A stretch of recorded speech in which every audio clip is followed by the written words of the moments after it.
The sun-scorched earth of Wyoming Territory cracked beneath Adelaide Blackwood's feet as she stepped off the dusty stagecoach, clutching a worn leather satchel, all that remained of her life back east. Rawlins seemed to shimmer in the June heat of 1878, a mirage of wooden buildings and broken promises stretching before her like the vast prairie beyond. Adelaide straightened her spine, refusing to let exhaustion show. 26 years of life had taught her that weakness invited predators, and this frontier town seemed full of hungry eyes.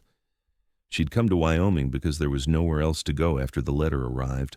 Her aunt had died, leaving her a small inheritance and a vacant teaching position in a place Adelaide couldn't even find on most maps. She made her way to the town's only hotel, a 2-story wooden structure with peeling paint that announced Rawlins Hotel in faded letters. The lobby smelled of tobacco and leather, and the clerk eyed her with a mixture of curiosity and suspicion. "Room for one, please," Adelaide said, placing a few coins on the counter. "You must be the new schoolteacher," the clerk said, pushing a registry book toward her. "Town's been expecting you." Adelaide signed her name, the familiar motion of her pen offering small comfort in this unfamiliar place. "I start tomorrow. Could you direct me to the school?" "End of Main Street. Can't miss it," the clerk said, handing her a brass key. "Though you might want to pay a visit to Sheriff Irwin first. He handles town business." Adelaide nodded her thanks and climbed the narrow stairs to her room. It was sparse, a bed with a thin mattress, a washstand with a cracked mirror, and a window overlooking the dusty main street. But it was clean, and for now, it would be home. After washing away the travel dust as best she could, Adelaide decided to find the sheriff's office. Stepping back onto the boardwalk, she squinted against the glare, wishing she'd brought her parasol from her luggage. The sheriff's office was easy to find, a squat building with a sign proclaiming "Law" in bold letters. Inside, a tall man with broad shoulders stood leaning over a desk, studying a wanted poster. He looked up as she entered, and Adelaide found herself facing the most striking pair of blue eyes she'd ever seen. "Sheriff Irwin?" she asked, her voice steadier than she felt. "Afraid not, madam. I'm Garrett Irwin, the sheriff's son. Pa's out on patrol." He straightened to his full height, and Adelaide had to tilt her head back to meet his gaze. "Can I help you?" "I'm Adelaide Blackwood, the new schoolteacher." She extended her hand, surprised when he took it with a gentleness that belied his size. "Welcome to Rawlins, Miss Blackwood. Pa mentioned you'd be arriving." His smile revealed a dimple in his right cheek. "I can take you over to the schoolhouse if you'd like." Adelaide hesitated, then nodded. "That would be most kind, Mr. Irwin. Folks call me Garrett, or just Irwin." He grabbed his hat from a hook by the door. "And around here, kindness is just good sense. Territory's harsh enough without people making it harder on each other." As they walked down the street, Adelaide became aware of the curious glances from townspeople. A few women nodded politely, while men tipped their hats. "Town's been without a teacher for almost 6 months, Garrett explained. "The children have been running wild, much to their parents' dismay." "And the previous teacher?" Adelaide asked. Garrett's face clouded. "Miss Jenkins married a cattle baron from Cheyenne. Left in quite a hurry." He paused outside a small whitewashed building with a bell tower. "Here we are." The schoolhouse was simple but sound, with rows of wooden desks facing a larger desk at the front of the room. Shelves lined one wall, holding a sparse collection of books. "It's not much," Garrett said, watching her face, "but it's a start." "It's perfect," Adelaide replied, running her fingers along the smooth wood of the teacher's desk. "How many students can I expect?" "About 20, ranging from 6 to 16, though," he hesitated, his hat in his hands. "There are 3 boys who don't attend regularly. My brothers, actually." Adelaide turned to face him. "Your brothers?"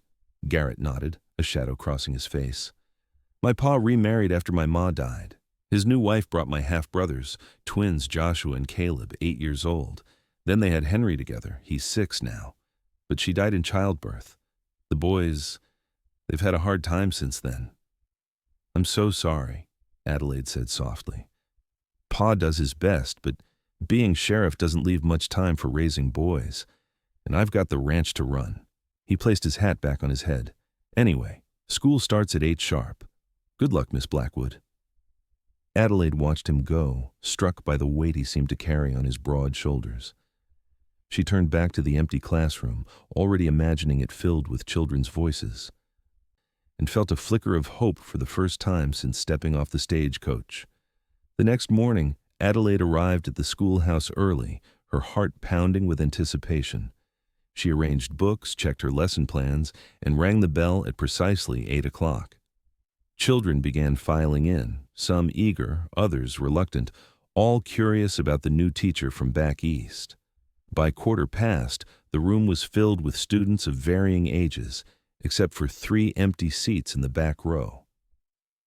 Adelaide had just begun introducing herself when the door swung open and Sheriff Irwin appeared, a firm hand on the shoulders of 2 identical boys, with a smaller boy trailing behind. "Miss Blackwood," the sheriff said with a nod, "my apologies for interrupting. These are my sons, Joshua, Caleb, and Henry. Boys, this is your new teacher."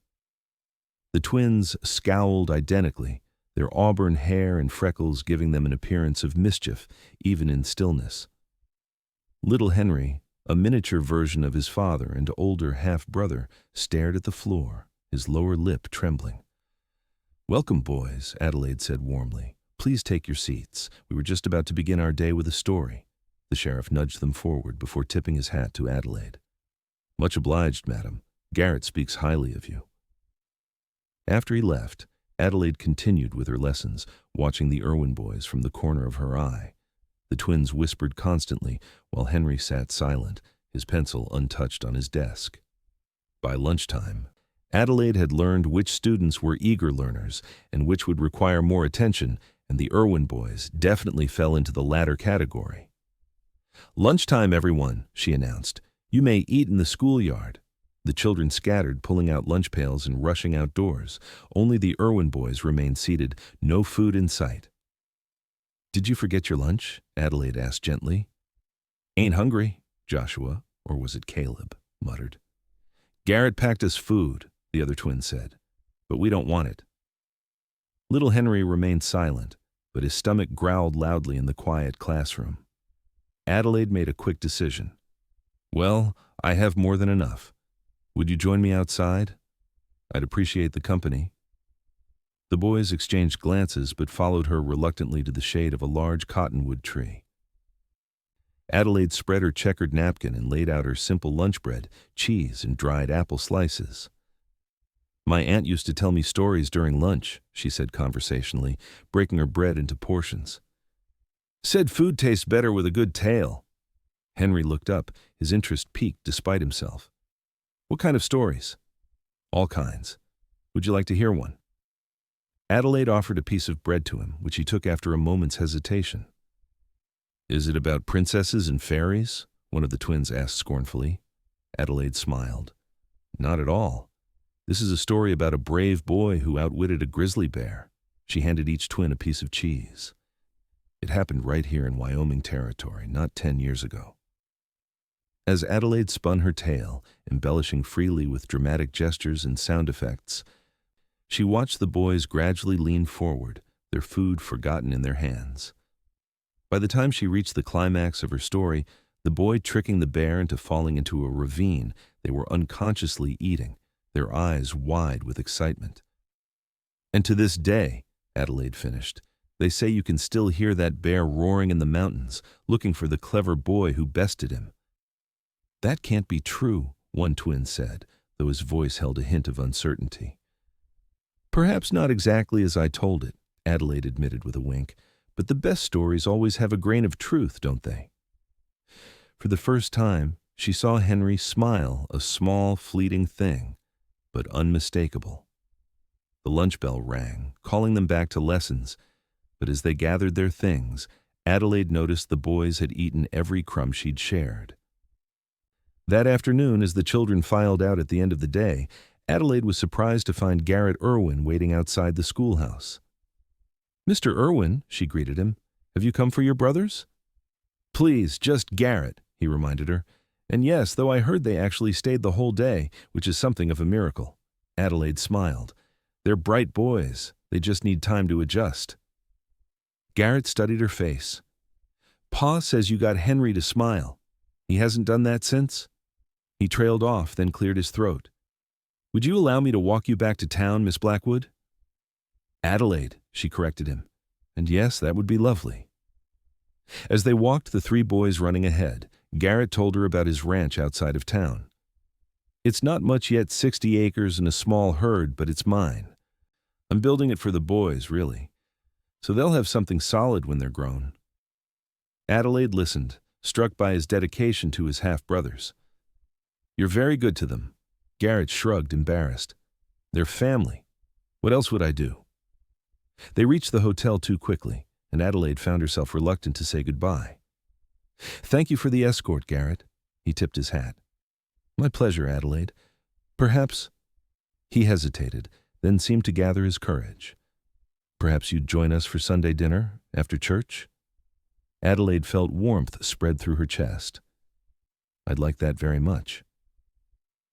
The next morning, Adelaide arrived at the schoolhouse to find a small package on her desk, wrapped in brown paper. Inside was a wooden carving of a bear, crude but recognizable, with a note in childish handwriting. For your story, Henry. That day, the Irwin boys arrived on time, and though they still fidgeted through their lessons, they remained engaged. At lunch, they brought their own food, but sat with Adelaide beneath the cottonwood tree, clearly waiting for another story. Today, Adelaide said, I'll tell you about the ghost ship that sails the Great Lakes. And so began a pattern. Each day, Adelaide would share lunch with the Irwin boys, spinning tales that captivated their imagination while ensuring they ate their food. Sometimes other children would join them, drawn by the excitement in her voice as she described pirates, explorers, and legendary heroes. On Sunday, Adelaide attended the small church in Rawlins, wearing her best dress, a blue muslin that brought out the color of her eyes. After the service, Garrett appeared at her side, looking handsome in a clean shirt and vest. The boys are excited to have you over, he said as he helped her into his wagon. They've talked about nothing but your stories all week. The Irwin ranch was modest but well kept, with a sturdy log house, a barn, and corrals housing horses and cattle. Inside, the house was simple but comfortable, with a large table set for dinner. Sheriff Irwin greeted her warmly. Miss Blackwood, welcome. I can't thank you enough for what you've done for my boys. I've done very little, Adelaide protested. They're wonderful children. Dinner was a lively affair, with the twins competing to retell Adelaide's stories to their father and brother, while Henry quietly corrected them when they got details wrong. Adelaide watched Garrett with his family, noting how his stern expression softened when he looked at his brothers, how patiently he listened to their chatter. After the meal, Sheriff Irwin excused himself to return to town, leaving Garrett to see Adelaide home. Would you like to see the rest of the ranch first? Garrett asked. It's a fine evening for a walk. They strolled together, the setting sun painting the landscape in gold and crimson. Garrett showed her the spring-fed creek where the boys fished, the meadow where wildflowers bloomed in profusion, and finally, a small rise overlooking the property. It's beautiful, Adelaide said sincerely. You've built something wonderful here. Garrett looked at her, his blue eyes serious. I'm trying. For the boys. And for yourself? He smiled then, that dimple appearing in his cheek. That too, I suppose. Though lately I've been thinking there might be room for something more. Adelaide felt her heart skip. Oh? The boys need a woman's influence, a mother figure. He took a deep breath. And I find myself thinking a home isn't really complete without a wife in it. Adelaide looked away, uncertain how to respond. That's very practical. Garrett laughed. I'm not saying this right. Adelaide, I'm not looking for a housekeeper or a mother for the boys, though you're wonderful with them. I'm saying I'd like the chance to court you properly, if you'll allow it. Adelaide turned back to him, a smile spreading across her face. I think I'd like that very much, Garrett Irwin. As the weeks passed, Adelaide settled into life in Rawlins. Her days were filled with teaching, her evenings often spent with Garrett and his brothers. The boys thrived under her attention, their grades improving as their resistance to learning faded. Each day at lunch, they would gather for her stories, no longer needing the incentive to eat, but enjoying the ritual they'd created together. Garrett courted her with a thoughtfulness that touched her deeply, wildflowers left on her desk, an offer to repair the leaky roof of the schoolhouse, rides to and from school on rainy days. They attended town socials together, and Adelaide found herself welcomed into the community as Garrett Irwin's girl. But their courtship wasn't without challenges. In late July, a cattle rustler shot and wounded Sheriff Irwin while he was on patrol. Garrett was forced to take over his father's duties temporarily, leaving Adelaide to manage the ranch and the boys in his absence. "I don't like leaving you with so much responsibility," Garrett told her as he prepared to ride into town. Adelaide touched his arm. "We'll be fine. The boys and I can handle things until you return." For 2 weeks, Adelaide divided her time between the schoolhouse and the ranch, teaching during the day and helping with chores in the evening. The boys, determined to make her proud, worked harder than ever, feeding chickens, gathering eggs, and helping with meals. At night, after the boys were asleep, Adelaide would sit on the porch of the Irwin home, looking at the stars and thinking about how quickly this place had become home. She missed Garrett with an intensity that surprised her, and when he finally returned, the relief she felt confirmed what her heart already knew. "The sheriff's recovering well," Garrett reported as he dismounted. "He'll be back on duty by month's end." Adelaide nodded, suddenly shy in his presence after their separation. "The boys will be glad to hear it. They've missed you." Garrett stepped closer. "And you, Adelaide? Did you miss me too?" "Every day," she admitted. He took her hand, his calloused fingers gentle against her skin. "I've been thinking while I was away. Life's too short and too uncertain out here to waste time. Adelaide Blackwood, I love you. I want to marry you if you'll have me." Adelaide's eyes filled with tears. "Are you certain? We've known each other such a short time." "I've never been more certain of anything," Garrett said firmly. "The boys love you. I love you. We want you to be part of our family not as their teacher, but as my wife and their mother." Adelaide thought of the life she'd left behind, the loneliness she'd known, and compared it to the fullness of her days here with Garrett and the boys. "Yes," she whispered. "Yes, I'll marry you." They were married in the Rawlins church in early August, a simple ceremony attended by the entire town. Sheriff Irwin, still pale but standing tall, gave Adelaide away, and the boys served as Garrett's groomsmen, their faces solemn with the importance of their role. Adelaide wore a new dress of ivory silk, ordered from Cheyenne for the occasion, with wildflowers in her hair. When the minister pronounced them husband and wife, Garrett kissed her with a tenderness that made her heart swell, and the boys cheered loudly enough to make the congregation laugh. The newlyweds spent their wedding night at the hotel, in town Garrett's gift to his bride, before returning to the ranch the next day. Adelaide was touched to discover the boys had cleaned the house from top to bottom and placed a bouquet of wildflowers on the kitchen table. "Welcome home, Ma," Henry said shyly, and Adelaide knelt to embrace him, tears in her eyes. Life as Mrs. Garrett Irwin brought challenges and joys Adelaide had never anticipated. She continued teaching, rising early to prepare breakfast for her family before riding into town with the boys. Garrett expanded the ranch, adding 20 acres and increasing his herd.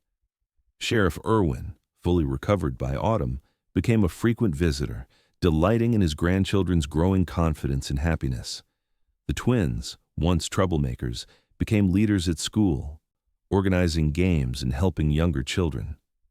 Henry, no longer silent, developed a talent for storytelling himself, often entertaining his brothers with tales of his own invention. On cold winter evenings, the family would gather around the fireplace, and Adelaide would continue the tradition of sharing stories. Sometimes they were tales from books, sometimes her own inventions, but always they brought smiles to the faces of her husband and children. "You've changed this family," Garrett told her one night as they lay together in their bedroom, the winter wind howling outside. Before you came, there was so much silence in this house, so much sadness. Adelaide curled against him, savoring his warmth. You gave me a home when I had none, a family when I was alone. Do you ever regret leaving the East? Garrett asked. Adelaide thought of the life she might have led teaching in some proper Boston school, perhaps, or married to a businessman like her father. It would have been easier in many ways, more comfortable, certainly.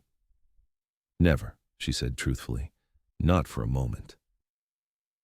Spring brought new growth to the ranch, and a special blessing to the Irwin family. Adelaide discovered she was expecting a child. Garrett's joy was boundless, and the boys reacted with a mixture of excitement and bewilderment at the prospect of a new sibling. Where will the baby sleep? Henry asked practically. I can build a cradle, Joshua offered. I'll teach it to ride, Caleb declared. As Adelaide's pregnancy progressed, she continued teaching, though Garrett worried about her health. The community rallied around them, with women from town bringing meals and offering advice, while men helped Garrett add a new bedroom to the house for the coming child. In late October, as the first snow dusted the mountains, Adelaide went into labor. The midwife was summoned, and Garrett paced anxiously outside their bedroom while the boys huddled together in the kitchen, unusually quiet. After hours of labor, Adelaide delivered a healthy baby boy, whom they named Daniel William Irwin. Garrett wept when he held his son for the first time, and the boys crowded around the bed, their faces awestruck at the tiny, red-faced creature who was their brother. He's so small, Henry whispered. He'll grow, Adelaide assured him, and he'll need his big brothers to teach him everything they know. As winter settled over the ranch, the Irwin family adjusted to life with an infant. The boys took their responsibilities as older brothers seriously, helping with chores without being asked and competing for the baby's attention. Adelaide temporarily stopped teaching, focusing instead on her family and their home. On Christmas Eve, with baby Daniel sleeping peacefully in his cradle, the family gathered around the fireplace. Outside, snow fell silently, blanketing the world in white. Inside, the warmth of the fire and the love they shared kept the cold at bay. Ma, Caleb said suddenly, tell us the story of how you and Pa met. Adelaide exchanged a smile with Garrett. Well, she began, once upon a time, a lonely teacher came to a new town where she met 3 very special boys who didn't want to eat their lunch. The boys grinned, recognizing the beginning of their own story. As Adelaide continued, weaving fact and fancy together as she'd always done, she watched her husband's face in the firelight, his eyes filled with love and contentment. This, she thought, was the story she had always wanted to be part of, not just to tell tales, but to live them, to create a narrative of love, family, and belonging that would continue long after she was gone. And they all lived happily ever after? Henry prompted when she paused. Adelaide looked at her family, Garrett, solid and steady beside her, the twins no longer scowling but smiling, Henry finding his voice and his confidence, and baby Daniel, a new chapter just beginning. Yes, she said, her heart full. They all lived happily ever after, but their story wasn't ending, it was just beginning. 2 years later, on a warm spring day, Adelaide sat beneath the cottonwood tree behind their expanded home, watching her family. The twins, now 12, were teaching Daniel to walk, holding his small hands as he toddled between them. Henry, 8 and confident, was reading aloud from a book of poems Adelaide had given him for his birthday. Garrett approached from the barn, wiping his hands on a cloth. He sat beside her on the blanket, his arms slipping around her waist. "What are you thinking about, love?" he asked. Adelaide leaned against him, content. "I was remembering those first lunches with the boys when they refused to eat, and I told them stories until they smiled." Garrett chuckled. "Your stories saved them. Saved all of us, really." Adelaide shook her head. "Not the stories. Love did that. Stories were just the way I showed it." Garrett kissed her temple. "Well, I'm grateful either way. Without you, Who knows what would have become of us?" Adelaide watched as Daniel broke free from his brothers and toddled toward them, his face alight with joy. "I think," she said, opening her arms to her youngest son, "that we were always meant to find each other. That's the best kind of story, the one that was written in our hearts before we ever knew it." Garrett squeezed her hand, and together they watched their sons playing in the golden Wyoming sunshine, their laughter a melody sweeter than any tale Adelaide could ever tell. And she knew, with absolute certainty, that this was exactly where she belonged, not just teaching children to smile, but being the reason for their joy.